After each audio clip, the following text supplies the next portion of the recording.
আমরা যারা ব্রাজিল এবং আর্জেন্টিনাকে সাপোর্ট করি তাদের জন্য এই ভিডিওটা। মুফতি আনিসুর রহমান আশরাফি সাহেবের ভিডিওটা একটু দেখেন, তারপরে আমি কথা বলতেছি। আর্জেন্টিনার খেলোয়াড় তোর প্রিয় হলো কেমনে বেঈমান?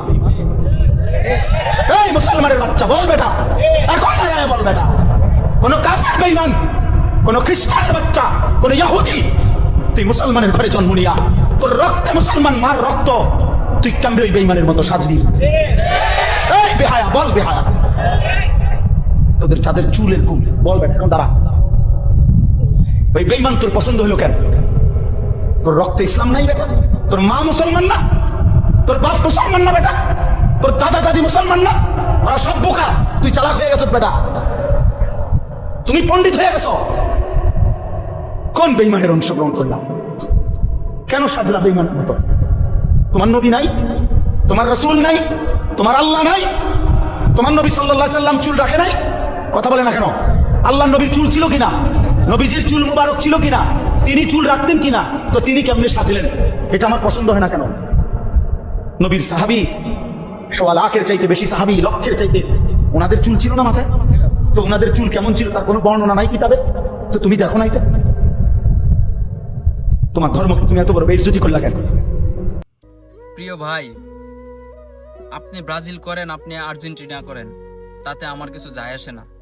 আপনি একজন মুসলিম কিনা সেটা আপনি বলেন। আপনি যদি একজন মুসলিম হন, নীরবে একটু ভাববেন যে আমি আর্জেন্টিনার সাপোর্ট করে একজনকে গালি দিতাছি, আমি আর্জেন্টিনার সাপোর্ট করে একজনকে মারতাছি, আমি ব্রাজিলের সাপোর্ট করে একজনকে গালিগালাজ করতেছি। একটু নির্জনে আপনি চিন্তা করবেন যে আমি একজন মুসলিম, আর তারা হচ্ছে বেঈমান, খ্রিস্টান, ইহুদি খ্রিস্টান। তারা যাই হোক, মানে তাদের ধর্ম অন্যরা হইতে পারে, কিন্তু আপনি একজন মুসলিম, আপনারে তো চিনে না দূরের কথা, আপনার দেশ বইলা যে একটা দেশ আছে, বাংলাদেশ বইলা যে একটা দেশ আছে, এই দেশটা তারা চিনে কিনা আমার সন্দেহ। মইরা গেলে তাদের কিচ্ছু যায় আসে না, আপনি যদি মইরা যান তার আর কিচ্ছু যায় আসে না। কি লিগে ভাই এই সমস্ত কারবার গুলা করতেছেন? একদিকে মারামারি, অন্যদিকে বড় বড় মিছিল, এই টাকা পয়সা যে খরচ করতেছেন আপনি, কি জন্য? কি লাভ হইতেছে আপনার? আপনার ফায়দাটা কি হইতেছে এটা আমার একটু বলেন।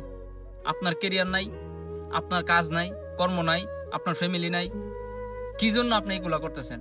একটু দিমাগ খাটায়া একটু চিন্তা করেন, নিজের ক্যারিয়ারের দিকে ফোকাস করেন ভাই, নিজের ক্যারিয়ারের দিকে ফোকাস করেন। যা বলার হুজুরে বইলা দিছে, আমি আর বেশি কিছু বলতে চাই না। এটাই, একটু চিন্তা করেন, একটু দিমাগ খাটান। ধন্যবাদ সবাইরে।